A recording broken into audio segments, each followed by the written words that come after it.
सभी विद्यार्थियों को मेरा नमस्कार। तो देखिए बालको, आज हम जिस प्रकरण का अध्ययन करेंगे बहुत ही महत्वपूर्ण प्रकरण है और परीक्षाओं में इस प्रकरण में से निश्चित रूप से 2 या 3 अंक के प्रश्न पूछे जाएंगे और वह इसी भाग में हमारे पूर्ण हो जाएंगे, ऐसा मुझे विश्वास है। तो वह प्रकरण है संवाद सेतु, जो पुस्तक चलती है कक्षा 11वीं और 12वीं में, उसके अंतर्गत पाठ आता है विविध प्रकार के लेखन।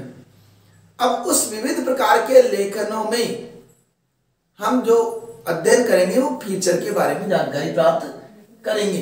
फीचर, संपादक के नाम पत्र किस प्रकार के लिखे जाते हैं, फीचर लिखने की विशेषताएं क्या है, ये सारी बातें तो हम पढ़ेंगे। इसके पूर्व के भागों में हमने पहले पाठ में पढ़ा था कि संचार माध्यम के कुल कितने साधन होते हैं। हमको पता है कि संचार माध्यम के कुल जो 3 साधन बताए थे, उसमें मुद्रित माध्यम, मुद्रित के साथ इलेक्ट्रॉनिक माध्यम और नव माध्यम, उनके लिए समाचार लेखन किस प्रकार किया जाता है, क्या क्या विशेषताएं उनकी रहती है, वो हमने अध्ययन कर लिया था। यदि आप वंचित हो तो निश्चित रूप से उस पाठ को भी आप पढ़िए। आगे बात आती है कि समाचार लेखन में हमने क्या पढ़ा कि वहां पर कोई भी घटना होती है वो तथ्यों पर आधारित रहती है। केवल जो 6 ककार है उनके उत्तर उसमें मिल जाने चाहिए और इसके अलावा उस घटना की जानकारी वहां पर प्राप्त हो जानी चाहिए। तो फिर फीचर क्या होता है? फीचर देखो, किसी भी घटना के बारे में विस्तार पूर्वक विश्लेषण करना। विस्तार पूर्वक विश्लेषण मतलब मनोरंजन तरीके से, भावनात्मक तरीके से उसका प्रस्तुतिकरण करना, यह फीचर कहलाता है। अगर एक स्पष्ट परिभाषा के रूप में देखा जाए तो रोचक विषय का मनोरम और विशद प्रस्तुतिकरण, विशद का मतलब हो गया विस्तार से, प्रस्तुतिकरण ही फीचर कहलाता है। कोई भी घटनाक्रम चल रहा है और घटना की खबर तो अखबार में आ गई, उसको तो समाचार बोल दिए हमने, लेकिन उस घटना की क्यों हुई, क्या कारण रहे, कैसे रोके जा सकती है, भविष्य में इस प्रकार की घटनाओं को हम कैसे रोक सकते हैं, इन सब बातों की जानकारी का विस्तार से जो वर्णन चलता है उसको हम फीचर की श्रेणी में रखते हैं। सूचना देना, कुल मिलाकर यह कि इसका उद्देश्य क्या है? इसका उद्देश्य मनोरंजन करना, मनोरंजन के साथ साथ सूचना देना और जानकारी को जनोपयोगी ढंग से प्रस्तुत करना, यह फीचर का मुख्य उद्देश्य रहता है। क्या रहता है? मनोरंजन करना, किसी जानकारी की सूचना देना और जानकारी जो देते हैं उसको जनोपयोगी तरीके से उसको प्रकट करना। अब रही बात फीचर की विशेषताएं क्या क्या होती है। फीचर की विशेषताओं के अंतर्गत जो बात है, आपको पता है कि मनोरंजक तरीके से इस प्रकार की घटनाओं का प्रस्तुतिकरण फीचर कहलाता है। विस्तार से अपने हिसाब से हम परिभाषा दे सकते हैं, किसी भी घटना को विस्तार से मनोरंजक तरीके से प्रस्तुतिकरण ही फीचर कहलाता है। ठीक है। अब यह जो विशेषता है, पहली विशेषता है कि यह पाठक की कल्पना शक्ति और मन स्थिति को प्रभावित करता है। फीचर क्या करता है? पाठक की कल्पना शक्ति, उसको पढ़ने के बाद में उसके अंदर भी कुछ कल्पनाएं आती है, क्या ये सही हुआ है जो हुआ, क्या इस प्रकार की घटनाओं को हम रोक नहीं सकते, इस प्रकार की कुछ कल्पना शक्ति उसके भी मन में आना प्रारंभ हो जाती है। मन स्थिति भी उसकी प्रभावित होती है। इसमें कथा तत्व की प्रधानता होती है, एक महत्वपूर्ण बात होती है।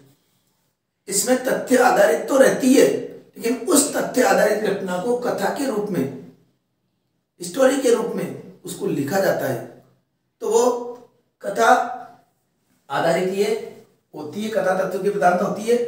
ये समाचार की पृष्ठभूमि को खुला करते हैं। तो समाचार के पीछे क्या क्या बातें हैं, इस समाचार तो पढ़ लिया हमने कि एक्सीडेंट हो गया और इतने लोग घायल हो गए, लेकिन उसके पीछे की पृष्ठभूमि क्या है? क्या वो पहली बार एक्सीडेंट हुआ है, या उस एक्सीडेंट के पीछे कारण क्या रहा, क्या वो पहले उस एक्सीडेंट को पहले रोका जा सकता था, और कई बार ऐसी घटनाएं हो चुकी है उस स्थान पर, तो फिर इस काम को पहले अगर समझ जाते तो ये घटना रोकी जा सकती थी। वो सारी पृष्ठभूमि समाचार की, उसका खुला विश्लेषण इसमें होता है, जिसमें फीचर के अंतर्गत ये विषय अथवा घटना का पूरा खुलासा करते हैं। बात आ गई कि संपूर्ण घटना और विषय का पूर्ण खुलासा ये करते हैं कि ये घटना क्यों हुई, कैसे हुई, कैसे रोकी जा सकती है, वो सारी बातें इसमें पूरा खुलासा करते हैं। तथा पाठक को इस प्रकार की घटना पढ़ने के बाद में पाठक को भी कुछ सोचने के लिए विवश कर देते हैं कि ये वास्तव में घटना रोकी जा सकती थी और भविष्य में इस प्रकार की घटनाओं को रोक सकते हैं अगर हम थोड़ी सावधानी रख सकते हैं तो। इस तरह उसकी सोचने की शक्ति को या उसको सोचने के लिए विवश कर देता है, इसका नाम है फीचर। तो ये क्या हो गई, फीचर की विशेषताएं। अब फीचर कितने प्रकार के होते हैं, निश्चित रूप से ये भी प्रश्न आना जरूरी है कि फीचर कितने प्रकार के होते हैं। कई बार परीक्षाओं में पूछ ले जाते हैं, तो हमको फीचर, अब उसमें तो परीक्षा में जो पूछते हैं कि फीचर कितने प्रकार के होते हैं, किन्हीं 2 फीचर के बारे में वर्णन कीजिए। तो यहाँ पर कुछ फीचर मैं बताऊंगा, उनमें से आप 2-4 तो याद रखेंगे। और कई बार मान लो ऐसा पूछ ले विज्ञान फीचर से आप क्या समझते हैं, तो फिर हम विज्ञान के बारे में, फीचर के बारे में, उसके बारे में अलग से लिखना पड़ेगा। इसलिए कुल मिलाकर ये सारे फीचर हमको पढ़ने पड़ेंगे। तो इसके अंतर्गत था समाचार फीचर। कोई भी घटना हुई समाचार में, उस समाचार को आधार मान करके तथ्यों पर आधारित किसी घटना का विस्तार पूर्वक मनोरंजक तरीके से वर्णन करना, यह समाचार फीचर के अंतर्गत आता है। कोई भी घटना का विस्तार पूर्वक, तथ्यों पर आधारित घटना का विस्तार पूर्वक वर्णन करना समाचार फीचर के अंतर्गत आना है। अब मानवीय रुचि पर फीचर, जैसा कि नाम से स्पष्ट है कि मानव की जो रुचि है किस विषय की ओर जा रही है, क्या पढ़ना या क्या सुनना वो पसंद करता है, उस प्रकार की भावनाओं को ध्यान में रख करके जो फीचर तैयार किया जाता है, चाहे वो कुछ घटना हो सकती है या अन्य क्षेत्रों की खबर हो सकती है, उसको ध्यान में रखकर जो फीचर लिखा जाता है उसको मानवीय रुचि परक फीचर की श्रेणी में रखा जाता है। व्याख्यात्मक फीचर, समाचार पढ़ लिए। अब समाचार पढ़ने के बाद में कहीं न कहीं ऐसा लगता है कि इसका पूर्ण रूप से व्याख्यात्मक विश्लेषण होना चाहिए। इसकी तह तक कैसे पहुंचे, क्या घटना रही, उन सब की व्याख्यात्मक जो टिप्पणी होती है उसको व्याख्यात्मक फीचर की श्रेणी में रखा जाता है। अब आता है ऐतिहासिक फीचर। देखो कुछ लोग ऐसे भी होते हैं देश में कि जो इतिहास से संबंधित घटनाओं के बारे में जानकारी रखना पसंद करते हैं। इतिहास में क्या घटना हुई, कौन कौन सी ऐतिहासिक उपलब्धियां थी हमारी, उन सब की बारे में जानकारी रखना वो पसंद करते हैं। तो उनके लिए इस प्रकार का इतिहास से संबंधित घटनाओं का विस्तार पूर्वक मनोरंजक तरीके से वर्णन करना वो ऐतिहासिक फीचर के अंतर्गत आता है। अगला आता है विज्ञान फीचर। विज्ञान फीचर में आप जानते हैं कि विज्ञान क्या है, विज्ञान में कोई उपलब्धियां भी होती है, कुछ नए आविष्कार भी होते हैं, क्या क्या हमने उपलब्धियां हासिल की, क्या क्या उन उपलब्धियों का हम उपयोग कर सकते हैं, इन सब का किसी भी प्रकार से विस्तार पूर्वक विश्लेषण करना ये विज्ञान फीचर के अंतर्गत आता है। अब खेलकूद, ये भी एक महत्वपूर्ण अंग हो चुका है। हम भी देखते हैं अखबार के पृष्ठ में खेलकूद के बारे में विस्तार से विश्लेषण होता है, तो कई पाठक खेलकूद की भी खबरों को पढ़ना पसंद करते हैं। अब खेलकूद की खबरों को, जैसे बात आ गई कि भारत ने पाकिस्तान को 50 रन से हराया, इसमें इस बल्लेबाज का इतना योगदान रहा, उस बल्लेबाज का इतना योगदान रहा, कुल मिलाकर के ये मैच इतने रन से भारत जीत गया। ये तो क्या हो गया, समाचार। अब इस खेलकूद फीचर, अब फीचर का मतलब हो गया कि क्या कारण रहा कि पाकिस्तान की पराजय हुई, क्या क्या कर सकता था पाकिस्तान कि वो जीत जाए, या भारत ये मैच जीता है तो भविष्य में इसका क्या फायदा भारत को मिलेगा, क्या क्या लाभ हो सकते हैं, उन सब का विश्लेषण इस प्रकार के फीचर में होता है। मतलब किसी भी घटना का विस्तार पूर्वक मनोरंजक तरीके से वर्णन करना ये खेलकूद फीचर में आ जाता है। पर्वोत्सवी, आपको पता है हमारे देश में अनेक पर्व और उत्सव मनाए जाते हैं। अनेक पर्व उत्सव मनाए जाते हैं, तो हमको उस उत्सव और पर्व के जो बातें हैं, क्यों मनाया जाता है, कैसे क्या करना चाहिए, किस विधि विधान से इस त्योहार को मनाना चाहिए, इस पर्व को मनाना चाहिए, इस तरह की बातें ये पर्वोत्सवी फीचर के अंतर्गत आती है।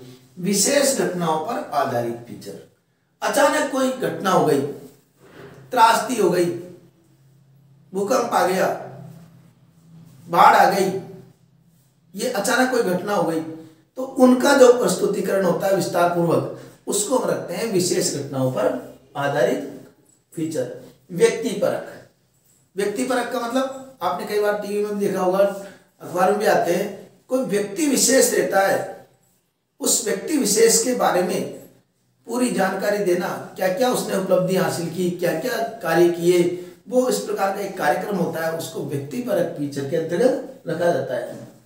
अब रही बात कि फीचर की रचना और लेखन, अर्थात फीचर की रचना और लेखन करते समय हमें किन किन बातों का ध्यान रखना चाहिए, यह बिंदु भी बहुत महत्वपूर्ण होता है कि फीचर लिखना है, क्या क्या बात हमको ध्यान रखनी चाहिए, उसके अंतर्गत आना चाहिए। पहला तो तथ्यों का संग्रह, हम जिस बात को आप फीचर लिख रहे हैं उसकी जो संपूर्ण तथ्य हैं वो हमारे पास होना चाहिए। घटना क्यों हुई, कब हुई, कैसे हुई, ये सारी बातें हमको पता होनी चाहिए, तब जाकर सामग्री हमारे पास इकट्ठी होगी, तथ्य हमारे पास इकट्ठे हो गए, तो हम फीचर लिखने की सोच सकते हैं। और फिर इसके बाद में हमारा ये भी पता होना चाहिए कि जो फीचर हम लिख रहे हैं उसका उद्देश्य क्या है, लोगों पर उसका प्रभाव क्या पड़ेगा और हम लोगों पर उसका क्या प्रभाव पड़ना चाहते हैं। तो ये सब बातें उस उद्देश्य को भी ध्यान में रखना चाहिए। प्रस्तुतिकरण, अब तथ्यों का संग्रह हो गया, उद्देश्य हमारा सही है, लेकिन प्रस्तुतिकरण सही नहीं हुआ तो फीचर बेकार हो गया। इसलिए उसको प्रस्तुतिकरण भी सहज और सरल शब्दों में, ताकि आम पाठक उसको सहजता समझ सके, इस प्रकार का प्रस्तुतिकरण भी उसमें होना चाहिए। अब जो महत्वपूर्ण बिंदु आता है कि शीर्षक, फीचर लिख रहे हैं हम और शीर्षक हमारा अगर सही नहीं है तो पाठकों को आकर्षित नहीं कर पाएगा, तो उसका शीर्षक भी प्रभावशाली होना चाहिए। इसके अलावा साज सज्जा, एक बिंदु आता है साज सज्जा, ये भी फीचर के लिए बहुत महत्वपूर्ण है। जैसे कोई फीचर समझा रहे हैं तो उसके लिए जरूरी फोटो, चित्र, इस प्रकार के भी हम समावेश कर सकते हैं। कुछ डायग्राम बना करके इस प्रकार की जो खबरें देखते हैं तो वह उसमें रोचकता लाते हैं। तो ये फीचर रचना करते समय इन बातों का हमको ध्यान रखना चाहिए। ऐसा हमको जैसे परीक्षा में आ जाए तो इस प्रश्न का उत्तर हम ये दे देंगे। अब देखो, श्रव्य और दृश्य माध्यम के लिए भी फीचर आते हैं। ये तो रही बात मुद्रित माध्यम की। अब आपने देखा होगा श्रव्य माध्यम में क्या आता है, रेडियो, और दृश्य माध्यम में रेडियो के अलावा, मतलब रेडियो तो किसमें आ गया, श्रव्य माध्यम में, और श्रव्य और दृश्य में क्या आ गया, टीवी। इनके लिए भी फीचर रखना पड़ता है। अब फीचर में आपने देखा होगा कई बार कोई विशेष प्रतियोगिता चल रही है, खेलकूद प्रतियोगिता चल रही है, तो वहां पर जिस प्रकार से विशेष आमंत्रित सदस्यों के द्वारा बातों का विस्तार पूर्वक विश्लेषण किया जाता है, विशेष बुलेटिन आ जाता है, यह होता है फीचर की श्रेणी। तो फीचर के अंतर्गत उस घटना का विस्तार से वर्णन किया जाता है। एक विशेष आपदा, क्यों, में, धरती, इस तरह के शब्द सुने होंगे आपने, तो क्या क्या पीड़ा व्यक्त कर रहे हैं, तो वो सब इसके अंतर्गत आते हैं। इसके अंतर्गत जैसे हम कोई टीवी के लिए देख रहे हैं फीचर, तो उसमें ग्राफिक्स का सहारा भी लिया जाता है। ग्राफिक्स का सहारा का मतलब कि इस प्रकार का एक चक्रवाती तूफान यहाँ इन क्षेत्रों में बना हुआ है, नक्शा बना दिया और बताते रहते हैं कि चक्रवाती तूफान इस प्रकार के यहाँ से बढ़ता हुआ इस प्रकार 2-3 दिनों के अंदर इस संपूर्ण भारत में भी पहुंच सकता है, इसलिए सतर्कता की विशेष आवश्यकता है। घटना हुई नहीं, लेकिन आने वाली घटना के प्रति सचेत भी कर रहे हैं। तो इस प्रकार ग्राफिक्स के माध्यम से, कुछ चित्रों के माध्यम से, कुछ दृश्यों के माध्यम से इसमें प्रयोग करके हम श्रव्य और दृश्य माध्यम के लिए फीचर लिख सकते हैं। अब संपादकीय लेख, संपादकीय लेखन की विशेषता क्या होती है? संपादकीय लेख क्या होता है? आपने अखबार पढ़ा होगा कि एक पृष्ठ पर संपादकीय लेख आता है। संपादक उस समय की कोई घटना विशेष या मानव की रुचि के आधार पर कोई एक विस्तार पूर्वक विश्लेषण करते हैं उस घटना के बारे में, तो उसको हम संपादकीय लेख की श्रेणी रखते हैं। अब संपादकीय लेख लिखते समय उसकी क्या क्या विशेषताएं होनी चाहिए वो देखिए। संपादकीय लेख में सबसे बड़ी बात होनी चाहिए वस्तुनिष्ठता, अर्थात अनावश्यक शब्दों का प्रयोग नहीं, अनावश्यक शब्दावली नहीं, सार गर्भित शब्दों में समाचार का प्रस्तुतिकरण। निर्भीकता, एक संपादक के लिए सबसे बड़ा गुण होता है वो निर्भीक भी होना चाहिए। किसी के दबाव में आकर के और कोई संपादकीय लेख लिखता है तो वो सफल नहीं होता है, अच्छा नहीं रहता है। दूरदर्शिता भी होनी चाहिए, दूर की सोच सके कि इस घटना पे क्या प्रभाव आने वाले समय में होगा, वो दूरदर्शिता का भाव भी उसके अंदर होना चाहिए। मार्गदर्शन देने की कला भी उसके अंदर होनी चाहिए कि अच्छा सुझाव भी वो दे सके। विचार उत्तेजना, और उसके विचारों में उत्तेजना भी होनी चाहिए ताकि पाठक को प्रभावित कर सके।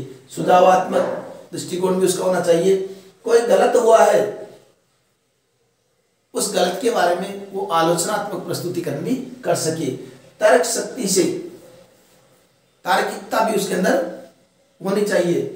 और निष्पक्षता, ये भी एक महत्वपूर्ण भाग है, क्योंकि निष्पक्षता अगर नहीं हुई संपादकीय लेख में, किसी के प्रति, किसी पार्टी के प्रति पक्षपात का पूर्ण भाव उसका, तो वो संपादकीय लेख सफल नहीं माना जाता है। प्रशंसा, अगर कोई अच्छा कार्य हुआ तो प्रशंसा का गुण भी उसमें होना चाहिए। उत्साहवर्धन, और निश्चित रूप से उस संपादक के जो पत्र को पढ़ते हैं हम, लेख को पढ़ते हैं, तो उस लेख में ये विशेषता होनी चाहिए कि सामने वाले में उत्साहित करे, वो अच्छे कार्य के लिए प्रेरित करे। और भावुकता, और उसके अंदर भी भावना छिपी हो कि क्या घटना है देश प्रेम की या किस प्रकार की भी जो भी समाचार संबंधित भावना, उसको पूर्ण रूप से वो भावुक होकर के लिखे तो प्रभावशाली हो सकती है। भावुकता के साथ साथ बुद्धि का भी प्रयोग होना चाहिए, बौद्धिकता भी होनी चाहिए। और निर्लिप्तता, अर्थात कोई भी वो लेख लिख रहा है उसमें खुद लिप्त नहीं होना चाहिए, वो कहीं कहीं खुद उसमें शामिल है तो वह निष्पक्ष रूप से उस घटना के बारे में नहीं लिख सकता है, इसलिए निर्लिप्तता भी होनी चाहिए। इस प्रकार के गुण हमने संपादकीय लेखन की विशेषताएं के अंतर्गत आते हैं। अब बात आती है कि संपादक के नाम किस प्रकार के पत्र लिखे जाते हैं। ये बहुत महत्वपूर्ण प्रश्न है, पूछ ले जाते हैं परीक्षा में कि संपादक को हम किस किस प्रकार के पत्र लिख सकते हैं। तो संपादक के जैसे हमने कोई पत्र लिख के दिया और अखबार में आपने देखा होगा छपते हैं, वो किसी में पाठक पीठ के माध्यम से इस प्रकार के आते रहते हैं, तो उनमें समाचार कैसे लिखने चाहिए। एक तो देखो समाचार उसमें हमेशा व्यक्ति परक नहीं होना चाहिए, मतलब निजी समाचार कि मेरी ये परेशानी है, व्यक्तिगत परेशानियां नहीं होनी चाहिए उसमें। समाज के हित में, देश के हित में ऐसी कोई बात है तो उसे संपादक के नाम में पत्र में लिखना चाहिए। उनमें जैसे आ गया कि कोई मोहल्ले में कोई समस्या चल रही है, शिकायती पत्र, सारे क्षेत्र की समस्या है, नल नहीं आ रही, बिजली की समस्या चल रही है, सड़क पर गड्ढे हो रहे हैं और उससे प्रशासन ध्यान नहीं दे रहे, तो इस प्रकार की घटनाओं को वो संपादक के नाम पत्र में लिख सकता है। संपादकीय दृष्टिकोण के संदर्भ में मत, संपादक ने कुछ संपादकीय लेख लिखा, उससे हम क्या पढ़े, क्या कमियां रही उसके अंदर, क्या विशेषता रखी, उसके मत अपने पत्र में लिख सकते हैं, अपने विचार लिख सकते हैं। सरकारी नीति, सरकार ने कोई नीति बनाई, नियम बनाए, कानून बनाए, उसके संदर्भ में हमारे विचार क्या है, क्या वो देश हित में है या किस प्रकार के हैं, देश के हित में नहीं है, इस प्रकार के विचारों को लिख करके भी हम संपादक के नाम पत्र लिख सकते हैं। राजनीतिक दलों के बारे में भी अपने विचार उस संपादक के पत्रों में लिख सकते हैं, पाठकों के विचार आ सकते हैं। और समाज में फैली जो कुरीतियां हैं, समाज में जो भी कुरीतियां हैं, उनके संदर्भ में भी हम संपादक के नाम पत्र लिख सकते हैं। और अन्य जो समस्याएं हैं, वो सार्वजनिक सभी की जो समस्याएं, उनको भी हम इसमें लिख सकते हैं। जैसे बिजली का नहीं आना, नल टेलीफोन की लाइनें खराब होना, या फिर जो है इंटरनेट सही प्रकार से काम नहीं करना, अर्थव्यवस्था किस प्रकार की चल रही है उसमें, धार्मिक आयोजन के संदर्भ में भी, इस प्रकार की कई बातें, अपने जो विचार है उस संपादक के नाम हम पत्र लिख सकते हैं। ठीक है, तो ये बात रही हमारे फीचर लेखन की संबंधित कि विविध प्रकार के लेखनों के अंतर्गत हम क्या क्या लिख सकते हैं, कैसे लिख सकते हैं, क्या क्या होते हैं, इन सब के बारे में हमने जानकारी प्राप्त की। आशा करता हूँ आपके ये प्रकरण भली प्रकार से समझ में आ गया होगा। फिर भी कोई समस्या है तो कमेंट बॉक्स में जाकर के अपने सुझाव दे सकते हैं। तो मिलते हैं अगले भाग में, तब तक के लिए धन्यवाद।